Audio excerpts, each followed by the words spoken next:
Hoy en día, nos parece casi obvio que tenemos derechos solo por ser humanos, ¿verdad?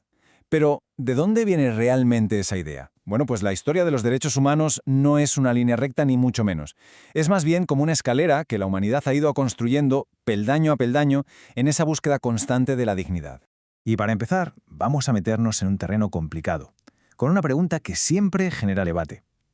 Es una pregunta que la verdad nos pone contra las cuerdas, ¿no? Nos obliga a pensar en la esencia misma de los derechos humanos. ¿Son para todo el mundo, sin ninguna excepción? Precisamente esa complejidad es lo que hace que su historia sea tan importante y universal.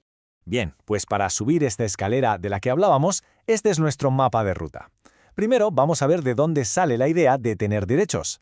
Luego exploraremos las distintas generaciones que han ido naciendo, la libertad, la igualdad, la solidaridad y hasta la era digital. Y para terminar, hablaremos de ese documento que intentó unirlo todo. Venga, pues vamos al lío. La idea de que todas las personas, sin más, tienen derechos que les son propios, eso no apareció de la noche a la mañana. ¿Qué va? Fue el resultado de siglos, de luchas, de ideas, de momentos clave que fueron poco a poco poniendo los cimientos. Fijaos en esta línea de tiempo, porque aquí vemos algunos de esos hitos. Y ojo, que la cosa viene de lejos. Muchísimo antes de lo que solemos pensar, allá por la antigua Persia, el cilindro de Ciro ya hablaba de liberar a los esclavos. Saltamos siglos, y en Inglaterra la Carta Magna fue una auténtica revolución.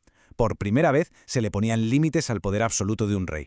Y claro, luego llegaron las grandes revoluciones en América y Francia, que ya cimentaron la idea de que los derechos son algo natural, que nadie nos los puede quitar.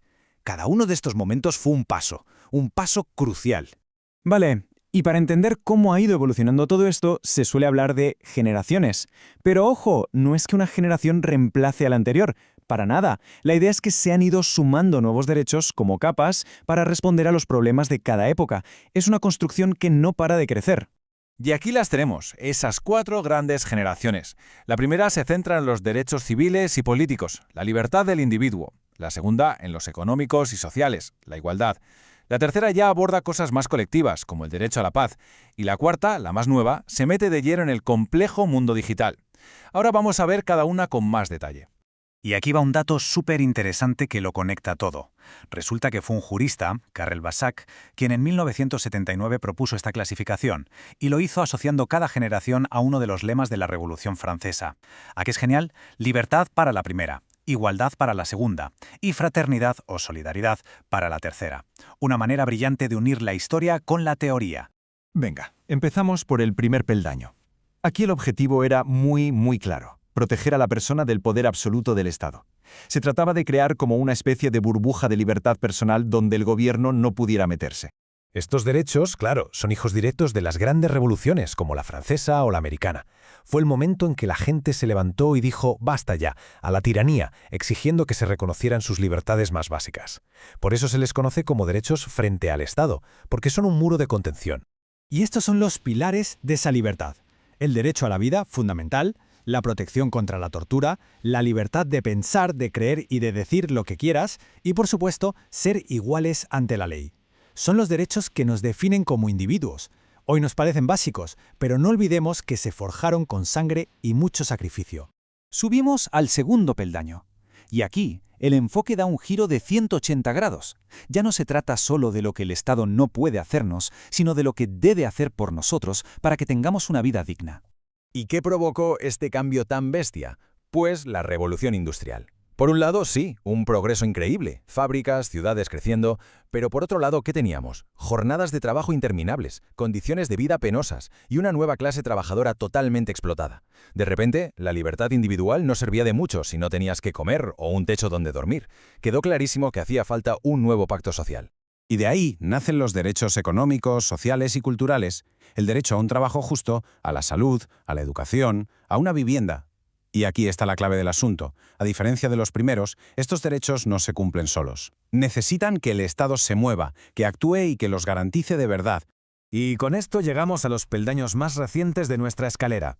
Aquí los desafíos ya son globales, son tecnológicos, y los derechos tienen que expandirse para estar a la altura.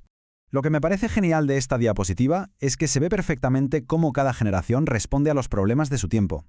La tercera nace del trauma de las guerras mundiales y por eso reclama derechos para los pueblos como el derecho a la paz o a un medio ambiente sano.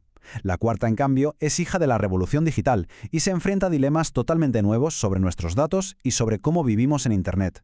Y es que, seamos sinceros, Internet y las redes sociales lo han cambiado todo. Y surgen preguntas que antes ni existían. ¿Quién es el dueño de mis datos? ¿Tengo derecho a que me olviden en la red? ¿Cómo nos aseguramos de que todo el mundo tenga acceso a la tecnología? Bueno, pues la cuarta generación de derechos intenta precisamente dar respuesta a todo esto. Después de todo este recorrido por las generaciones, llegamos al momento cumbre, al clímax de esta historia, el momento en que el mundo por primera vez se puso de acuerdo en un código de conducta universal para la dignidad humana. Después de la absoluta devastación y de los horrores de la Segunda Guerra Mundial, el mundo se unió con un grito: ¡nunca más! Así que en 1948, en las recién creadas Naciones Unidas, delegados de todo el planeta, con el impulso de figuras clave como Eleanor Roosevelt, se pusieron a la tarea de forjar un documento que sirviera como un faro de esperanza para toda la humanidad. Y el resultado fue un texto de 30 artículos. Solo 30. Pero cada uno de ellos es un pilar que sostiene la idea de la dignidad humana universal. Y esta es la frase que lo resume absolutamente todo. El artículo primero. Es la piedra angular sobre la que se construye el resto. Da igual de dónde vengas, quién seas o en qué creas. Se nace con estos derechos. Punto. Y con esto llegamos al final de nuestro recorrido, pero en realidad es solo el principio. La declaración fue un hito histórico, claro, pero no es un papel mágico. Es un compromiso que tenemos que renovar cada día. Así que la pregunta que nos queda en el aire es, más de 75 años después, ¿cómo hacemos para que estas palabras no se queden solo en el papel? ¿Cómo las convertimos en una realidad para cada persona en cada rincón del planeta?